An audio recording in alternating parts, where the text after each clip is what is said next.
¿Qué tal? Buenas tardes, Daniel. Álvaro Moreda es el presidente de la Unión de Estudiantes de Cantabria. Así es, el presidente de la federación. Yo quería saber eso precisamente. Vamos a ver, la Unión de Estudiantes de Cantabria, el ámbito de representación es Cantabria.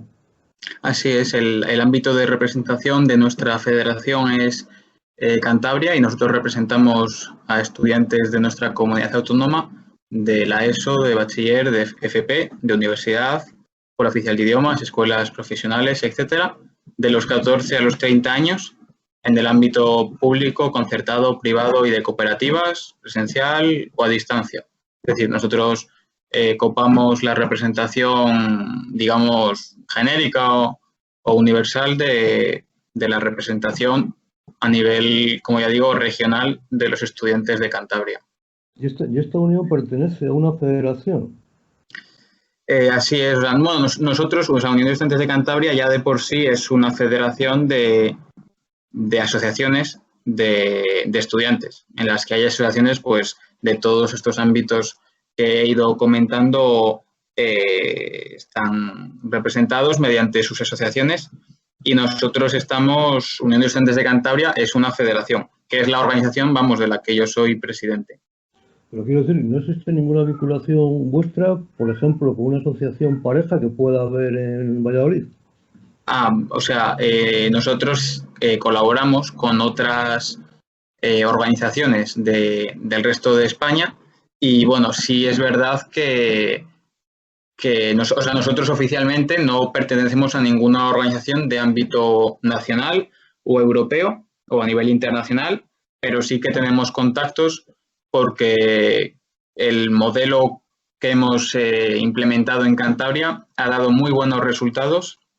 En 4 años hemos crecido de manera exponencial, hemos hecho que los estudiantes ganen voz y representación y ante una situación como la actual que hemos vivido de pandemia, ha servido para que los estudiantes no sean olvidados ni pisoteados, porque al fin de cuentas pues los profesores tienen a los sindicatos, los padres a las federaciones respectivas, las patronales, los empresarios tienen a las patronales y los estudiantes tenemos que estar representados por organizaciones sensatas, que es lo que nosotros hemos querido hacer en Cantabria. Y como ya digo, sí que nos gustaría poder llevarlo al resto del país porque pensamos que es lo que hace falta. Hace falta contundencia, hace falta valores claros, pero hace falta moderación, no hace falta sectarismo y hace falta un modelo institucional, no ir digamos, de revolucionario por la vida, que al final los que más van de revolucionarios son los que más son de salón. Entonces, nosotros ya digo que a nosotros no formamos a día de hoy parte de ninguna organización de ámbito estatal o superior, europeo, internacional, pero sí estamos en contacto y sí es verdad que nos gustaría poder en un futuro hacerlo. Has mencionado antes la cifra de 4 años. ¿4 años es el tiempo que lleváis constituidos? Así es, nosotros nos constituimos oficialmente en mayo del 2016 y en julio empezamos a funcionar, aunque el proyecto, toda la idea nació en el verano del 2015 y desde que empezó la idea hasta que nos constituimos fue todo el trabajo de recorrerse la región, los distintos centros educativos, universidades, etcétera, e ir sumando gente al proyecto. Y después de ese año es cuando ya echamos a andar. Álvaro, tú eres estudiante. Sí, así es. ¿Qué estudias? Bueno, yo soy estudiante de Relaciones Laborales en la Facultad de Derecho de la Universidad de Cantabria y de hecho hoy, martes 22, ya hemos empezado las clases y yo en concreto este año empiezo tercero de carrera. Tú eres muy joven. Sí, bueno, tengo 20 años que los cumplí en mayo, en la cuarentena todavía. Fue el 3 de mayo, los cumplo, y el 2 de mayo es cuando empezó las fases de la desescalada, cuando se empezaba a hacer deporte y demás. Entonces, bueno, fue el regalo de cumpleaños de Pedro Sánchez. Que digo que entonces no lo has repetido precisamente. No, yo siempre he ido a curso por año. Oye, mira, yo quería hacerte unas preguntas que son muy genéricas y tú las contestas no es un sí y un no, según creas conveniente. Cuando yo era estudiante, yo podía ser tu padre, evidentemente, cuando yo era estudiante existían una serie de problemas que imagino que seguirán existiendo. Uno de ellos era la adecuación entre las enseñanzas recibidas universitarias y el mercado laboral. Y otra era la colaboración, la presunta colaboración o la necesidad de una colaboración entre la empresa y la universidad. Sobre estos dos puntos, bueno, partimos de la base que seguirá parecido, pero ¿cuál es tu opinión? Pues así es, Daniel. Nosotros el problema, y es una cosa en la que incidimos, en el problema entre aquellos conocimientos que se imparten en la universidad y luego las demandas por parte del mercado laboral. Y eso es una cosa importante porque, al fin de cuentas, la formación lo que hace a uno es prepararle para el futuro. Es decir, la formación te da pues toda una serie de herramientas, te puede dar una serie de valores, aprender a desenvolverte, pero los contenidos que uno aprende son los que va a tener que usar llegado el momento cuando, ya decimos, entre en el mercado laboral, ya sea por trabajador por cuenta propia, por cuenta ajena, funcionario, lo que sea. Entonces, nosotros sí que vemos un problema y es que los contenidos de la universidad son muy teóricos, digamos que son muy rígidos y el mercado laboral, sobre todo a día de hoy con las nuevas tecnologías, la globalización, etcétera, es un mercado muy dinámico, es un mercado que no es nada estático. En estos momentos el sistema económico ofrece muchas oportunidades porque está en constante cambio, en constante evolución, sí, pero hay eso sí. que acertar con ellas, ¿no? Con las oportunidades que hay que acertar con ellas, hay que vislumbrarlas, hay que intuirlas, ¿no? Así es, exacto. O sea, ofrece oportunidades, pero es un reto. Y a los retos, pues, a veces pueden tener dificultades. Bueno, a veces nos ofrecen dificultades y, de hecho, digamos, la gracia, ¿no?, de un reto es superar las dificultades y llegar al objetivo. Entonces, con esto, a lo que yo, vamos, incido en base a tu pregunta es al hecho de que la universidad lo que tiene que hacer es adaptar el currículo que tiene a lo que demanda el mercado laboral, porque hay gente que dice, no, es que la educación, te dicen ciertos sectores, no, es que la educación tiene que ir aparte, la educación tiene que ofertar en base yo no sé a qué, como queriendo obviar a las empresas. Lo hacen siempre desde un punto de vista de odio a las empresas, a la iniciativa privada, etcétera. Entonces eso es, como ya digo, es odio, sectarismo y pura ideología. Yo lo que hace falta es pragmatismo, ser prácticos. Entonces, ahí lo que sí que se ha evolucionado últimamente muy bien en España, copiando el modelo alemán o en propio España, el modelo del País Vasco, sería el modelo de la formación profesional. Que la formación profesional, a fin de cuentas, lo que ofrece es una formación mucho más práctica, mucho más dinámica, que vinculado, y sería para contestarte a la segunda parte de la pregunta, vinculado a las prácticas, es decir, a una buena colaboración empresa-universidad, en este caso empresa-formación profesional, sobre todo con la FP Dual, lo que ofrece a los estudiantes de FP en este caso es una oportunidad de inserción laboral increíble. Y de hecho se da la paradoja en Cantabria que hasta este año, todavía no se saben todos los datos porque ahora puede haber cambios de matrículas, etcétera, y hasta este año, que debido a la pandemia y a lo que ha sido la flexibilización de las guías docentes, ha facilitado a mucha gente sacar más nota en el bachiller, en la selectividad y entrar en la universidad. Hasta este año, como ya decía, ha habido desde el 2013 hasta el 2020, como ya digo, más estudiantes de formación profesional que de universidad. Aproximadamente 1.000 más, 12.000, 13.000. Y de esos estudiantes, tasas de 2 dígitos, no al 100%, pero cerca, encuentran trabajo nada más acabar su formación, cosa que en la universidad no pasa. ¿Y esto por qué es? Por eso...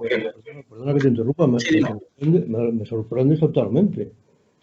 Te he entendido que los estudiantes, cuando acaban la formación profesional, encuentran trabajo. así es que es una cosa y la gente no lo suele saber y a fin de cuentas la FP se ha usado mucho, yo creo, erróneamente en usarla como una válvula de escape para aquellos estudiantes que no se adaptan, que sean problemas, que no estudian y que al final se les acaba metiendo en la formación profesional. Entonces, de que si un estudiante va a la formación profesional es que ha fracasado. Y para nada. Lo que sí que hay que hacer es poner filtros. Así como hay filtros para acceder a la universidad, tiene que haber filtros para acceder a la formación profesional. Y esto es una cosa de lógica aplastante. No es ni clasismo ni nada del estilo. En la universidad puede ir el de clase baja, el de clase media, el de clase alta. Y a la formación profesional igual. Pero hay que pedir unos mínimos. Hay que pedir un mínimo de formación, un mínimo de mérito. Que el que quiera hacer algo demuestre que quiere hacerlo de verdad, no que se lo regalen. Y como ya decía, eso pasa por eso mismo, porque los contenidos de la formación profesional son mucho más prácticos, son mucho más dinámicos y esa colaboración entre empresas lleva a un estudiante a estar 4 o 3 meses haciendo prácticas en una empresa y claro, un empresario le viene un chaval a estar 3 o 4 meses, le están formando, en modo beca le tienen que pagar una retribución, no llega al salario mínimo, es un poco menos, bueno, es un contrato de tipo becario y claro, cuando acaba el chaval, pues te encuentras con un empresario que ha invertido en formación con ese alumno y en muchísimos casos, como ya tiene unos contenidos, como ya digo, prácticos y dinámicos, el empresario le dice, continúa. Entonces le hará un contrato temporal, en prácticas y así hasta que muchos acaban teniendo contratos indefinidos. Y en Cantabria nos interesaría mucho, porque FP hay de muchas ramas, pero en Cantabria nos interesaría mucho todo lo que tenga que ver con industria, con técnicos, etcétera. Y eso es formación profesional. Porque el que va a la universidad a estudiar una ingeniería, lo que va a dedicarse al día de mañana es al diseño. Y si alguien quiere construir, lo que tiene que hacer es formación profesional. Entonces, el papel de la formación profesional tiene que dignificarse, porque ahora mismo está devaluado. Y la universidad tiene que copiar todo lo que se hace bien desde la formación profesional, porque es la única manera de fomentar, de mejorar la empleabilidad juvenil, porque la tasa de paro juvenil en España es la más alta de Europa. Estamos por delante de Grecia. Y en Cantabria la tasa de paro juvenil es la más alta de las 17 autonomías. He comentado antes que me extrañaba tu argumentación en el sentido de que aquí en Cantabria hay muchísimo paro. Claro, así es. Es que el problema... Sí. Yo tengo una gata. Yo he estado en el tiempo del COVID, he estado metido en casa. He empezado a salir la semana pasada y cuando salgo es a comprarle comida a la gata. Y me he encontrado con una chica, una estudiante, bueno, ya no es estudiante, que había encontrado trabajo, sobre los 30 años tiene, había encontrado trabajo en Santander, en un colegio, va a dar clases de humanidades. Que yo la conozco la historia de la chica y esta historia era aquí de Cantabria, estuvo en Alemania, trabajando en Alemania y tuvo que regresar a España, ya está 2 años en paro hasta que ha encontrado este trabajo, que me imagino yo que será, porque entre la mascarilla que llevaba ella y la mascarilla que llevaba yo tampoco me entera mucho, pero me imagino que será una cosa temporal. Entonces, por eso te digo que es que me extraña la argumentación tuya de los universitarios y de aquellos que hagan formación profesional, me parece correcta, me parece que es la de toda la vida. Ahora bien, yo no sé, no quiero contradecirlo porque no tengo datos encima de la mesa, pero a mí me parece que aquellos que salgan de formación profesional ahora aquí en Cantabria, no sé qué trabajo van a encontrar. No, claro, a día de hoy no. O sea, vamos, yo lo que hablaba era, por eso decía, incidía en el hecho del 2020, todo lo que estoy diciendo ya no es válido. Por eso, además, este año, como ya digo, por las facilidades a raíz de la pandemia, la flexibilidad que se ha hecho en el último trimestre en las enseñanzas de bachiller, en la selectividad y demás, ha hecho que mucha gente, bueno, digamos que tienen inflado el expediente y es gente que si no llega a ser por la pandemia y llegan a a dar clase de manera habitual, como hasta ahora, no hubieran superado el bachiller por la selectividad y no hubieran entrado en la universidad. Por eso digo que este año se va a dar la paradoja de que por primera vez en 10 años en Cantabria va a volver a haber más estudiantes universitarios que de FP. Y esto es válido, pues, por ejemplo, para el tema de la FP. O sea, obviamente el tejido productivo pues está tocado y este año, pues, aunque hagas formación profesional, en este curso, pues obviamente la economía va a estar afectada y muchos empresarios a lo mejor van a tener reticencias a contratar a becarios. También es verdad que las prácticas se tenían que haber empezado en abril, las prácticas de estudiantes de formación profesional, y se congelaron. Es decir, que este año los estudiantes de formación profesional no han podido hacer prácticas. Por eso digo que lo que estoy diciendo para el 2020, con todo el contexto de la pandemia, no sería válido. O sea, en este momento, además es que en Cantabria lideramos la tasa de desempleo juvenil junto con Andalucía, creo, y ya digo, a nivel europeo, España y Grecia. Claro. Oye, vamos a hablar ahora, si te parece bien, de las cosas internas dentro de la universidad. Los problemas que puede encontrar un alumno en Cantabria son, también por un ejemplo que te puedo poner de una entrevista que tuve hace bien poco, la semana pasada, es la conectividad por medio de estas herramientas que estamos utilizando, por medio de Internet, con estudiantes que están, en este caso, en el Valle de Toranzo. De hecho hicimos un programa como el que estamos haciendo ahora, pero con muchísima dificultad porque se le cortaba la línea. Esas personas, esos estudiantes, mayores o menores, con la pandemia que existe, la pandemia que parece que va a seguir existiendo, no tienen accesibilidad a la educación por línea, no tienen accesibilidad por Internet. Otro problema viene a ser el problema de las distancias, y otro problema puede ser el problema económico que pueden tener las residencias de estudiantes. Yo estudié en Madrid, había residencias de estudiantes que tenían un coste. Lo que hay aquí lo desconozco, por eso te lo pregunto. Sobre estos temas, ¿qué me puedes contar? Bueno, en lo que se refiere a todo el tema de la conectividad, en Cantabria, bueno, habría que, digamos, disgregar en dos grupos. Uno sería las enseñanzas medias, que dependen de la Consejería de Educación, y otros estudiantes universitarios que dependen de la Universidad de Cantabria.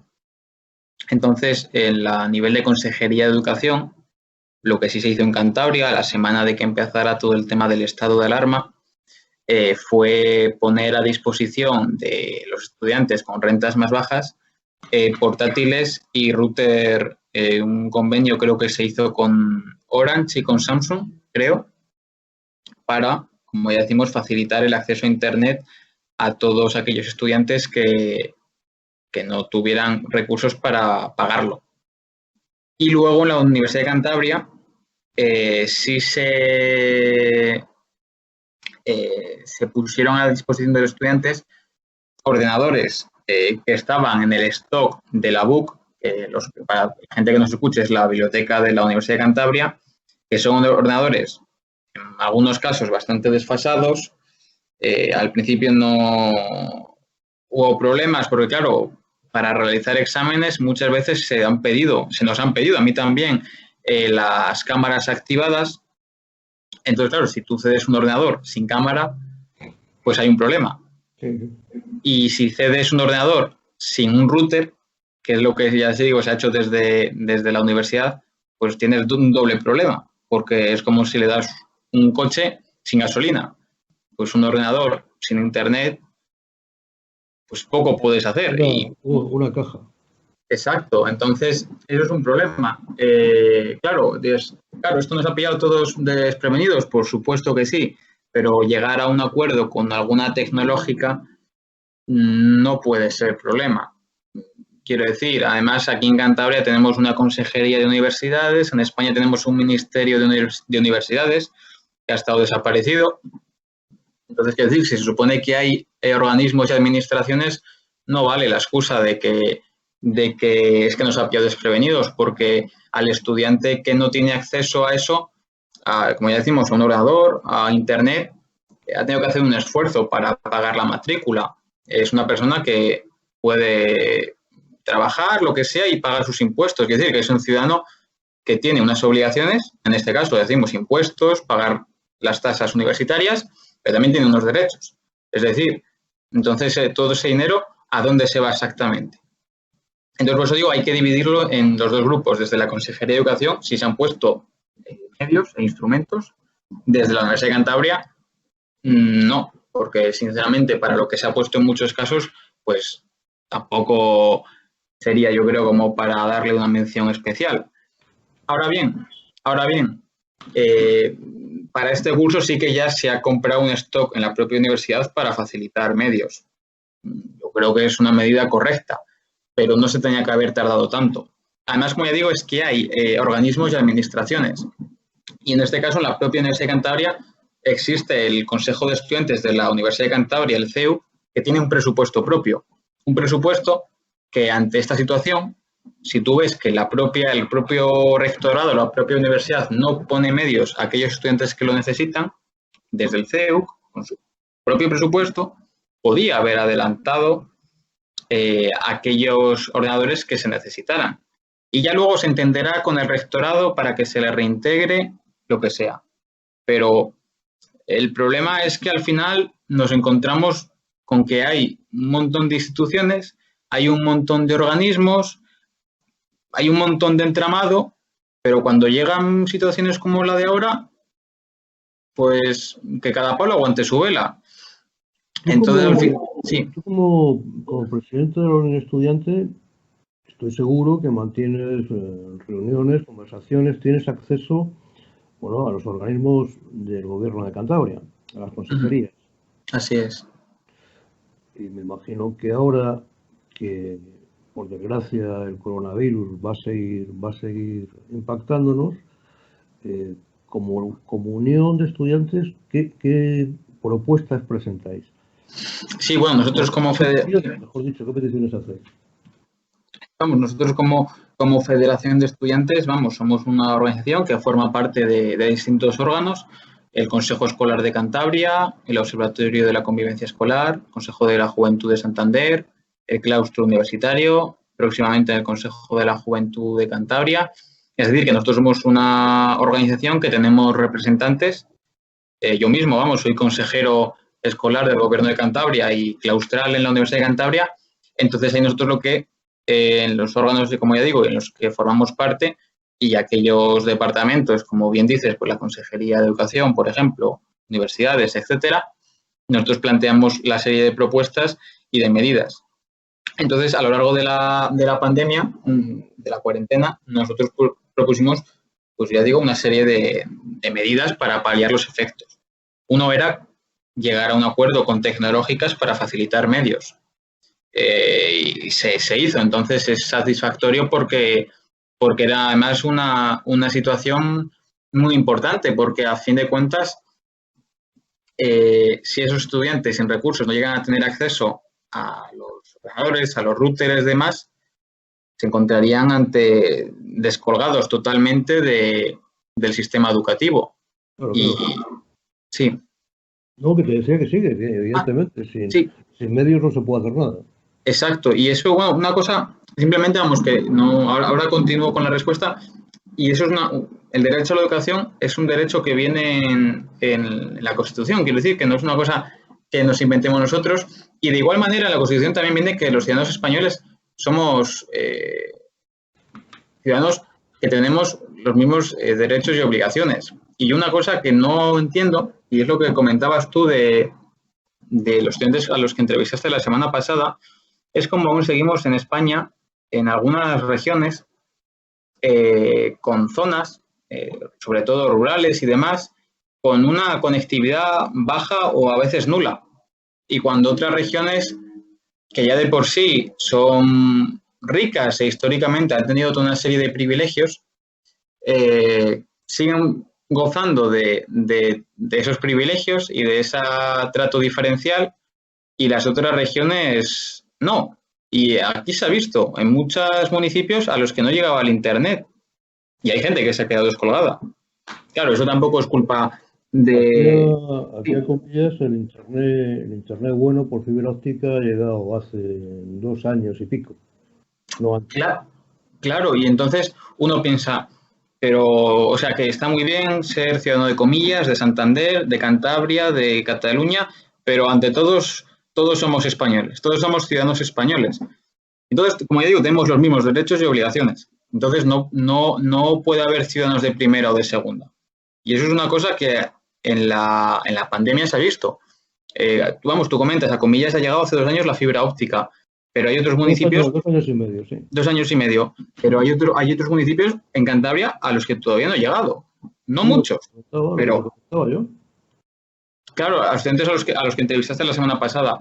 Entonces, eso es una cosa que vamos, en otros países es impensable. Porque, como ya digo, obviamente está cada uno, pues seremos de nuestro municipio, de nuestra región. Pero ante todo, todos somos ciudadanos españoles. Y todos tenemos que ser iguales ante la ley, en derechos y obligaciones. Entonces, vamos, hilando a la última pregunta que me habías hecho, pues una medida fue esa, es facilitar los medios a aquellos estudiantes que no tengan recursos. Es tan fácil como coger el listado de estudiantes que han pedido beca y cruzarlo con los datos de Hacienda. Y ves ahí quién no tiene recursos y a quién hay que facilitarle un ordenador y un router. Luego, otra propuesta que nosotros hicimos, porque había mucha incertidumbre respecto a la selectividad. Y la selectividad, bueno, pues para el que nos escuche y no lo sepa, se realiza en los campus de la Universidad de Cantabria. Se realiza en el campus de Las Llamas, que es el principal, y bueno, para estudiantes de la comarca de Besaya, pues en las facultades de fisioterapia, minas y demás. Entonces, claro, con la actual situación de tener distancias de seguridad y demás, con el modelo que se había hecho hasta siempre, con en la misma infraestructura, no llegaba. Entonces, lo que se hizo fue, nosotros lo que hicimos fue proponer poner a disposición de la selectividad todo el patrimonio de bienes inmuebles público que haya en Cantabria, ya sea municipal, autonómico o estatal. Y de esa manera poder cumplir los requisitos. ¿Esto qué quiere decir? Pues usar... Cuando hablas de los bienes inmuebles, pongo un ejemplo, ¿te refieres a antiguas escuelas o...? Claro, hasta ahora se usaba, ya digo, los campus de Las Llamas y las facultades que se radican en Torrelavega. Pero si con eso no llega, porque no llega para cumplir con las medidas de seguridad que marca el Ministerio de Sanidad, pues es tan fácil como coger patrimonio autonómico, institutos, coger patrimonio municipal, polideportivos o colegios de infantil y primaria, o mismamente patrimonio estatal que puede ser, pues yo que sé, antiguas caballerizas del ejército que están ahora en desuso, pues simplemente sería adaptarlas y ya está. No ha habido que llegar a ese extremo, ¿no? Sí, es verdad que ha sido el año con más estudiantes de selectividad, con más matrículas para hacer selectividad, pero 3.000 y pico, entonces no ha habido que llegar a ese extremo. Pero si hiciera falta, pues es tan fácil como usar el patrimonio público. Tampoco es... ¿Sabes? Quiere decir que había un montón de incertidumbre. Ahí estás luchando con una cosa que existe cuando yo también era estudiante, sigue existiendo ahora, que se llama la inercia de las instituciones. Vamos, dices al final en vez de ser lo que hablábamos antes, en vez de ser dinámicos y propositivos, quedarse un poco rezagados al rebufo de lo que pase. Sí, vamos, es mi experiencia. Sí, a ver, al final yo también, yo entiendo que hay que empatizar y yo empatizo mucho y entiendo que la situación era difícil y demás. Pero vamos, yo no entiendo que tenga que haber ni un mínimo de incertidumbre. Si tiene que haber 2 metros entre los estudiantes o como si tiene que haber 50 metros. Pero si es que en Cantabria el Ayuntamiento de Santander tiene 900 y pico millones en patrimonio. El Gobierno de Cantabria tiene 1.200 millones en patrimonio. Entre las dos administraciones más fuertes o más grandes que hay en Cantabria, suman más de 2.000 millones en patrimonio. Más el de la universidad, más el que tenga el Estado, más el que tenga el resto de 101 municipios, ¿no? Son 102, pues Santander más 101. La inercia que te digo yo. Claro, entonces ahí no tiene que haber incertidumbre, si hay patrimonio de sobra. Y eso también es una cosa que propusimos y al final se hizo. Al final, con usar los institutos, valió. Y entonces eso es una cosa que era fácil de resolver y se resolvió también en pocos días. Nosotros lo propusimos a la semana y la cosa salió bien. Y bueno, también nosotros propusimos flexibilizar las guías docentes. Entonces, esto lo único que quiere decir, nosotros nunca hemos apostado por lo que se dijo era el aprobado general, o esto no, o sea, nosotros creemos en el mérito, en la meritocracia. Entonces, no podemos aceptar que se realicen medidas de este tipo de regalar los cursos. Pero nosotros sí pensamos que había que flexibilizar las guías docentes, que es a fin de cuentas el contenido que se oferta a los estudiantes. ¿Por qué? Hombre, porque la situación es muy difícil, entonces no tiene sentido poner la rigidez que habría hasta entonces. Entonces, nosotros sí que lo propusimos, medidas de compensación para los resultados lectivos y demás. Entonces, bueno, ahí sí que, bueno, pues cuesta un poco más porque la Universidad de Cantabria, pues hay que poner de acuerdo muchas instituciones y a fin de cuentas, esto que estoy comentando, el marco general en el que moverse lo marcaba el Ministerio de Educación y nosotros somos competentes y tenemos potestad para negociar con el Gobierno de Cantabria. Entonces, bueno, pues la situación ha sido un poco de incertidumbre en ese caso. En ese caso sí que lo ha habido. Bueno, pues mira, llevamos ya bastantes minutos de programa. Para mí ha sido un placer hablar contigo. Seguro que tendremos ocasión de hablar en otras ocasiones por este medio. Nosotros antes teníamos micrófonos y todo. Pero ahora con esto de la pandemia... No, ahora no. De hecho, podemos trabajar precisamente por eso, porque ahora hay este tipo de comunicaciones. Bueno, pues lo dicho, que muchas gracias por haberte tenido con nosotros, que ha sido un placer, ha sido una entrevista para mí muy interesante, lo que nos has expresado, y bueno, y un abrazo. Igual, Daniel, ha sido un placer y vamos, han sido unos minutos, a mí se me han pasado volando, de verdad, he estado muy a gusto y vamos, encantado, o sea, cuando queráis, aquí estamos y de verdad ha sido un placer y muy a gusto he estado. Muy bien, muchas gracias. Muchas gracias, Daniel. Un abrazo.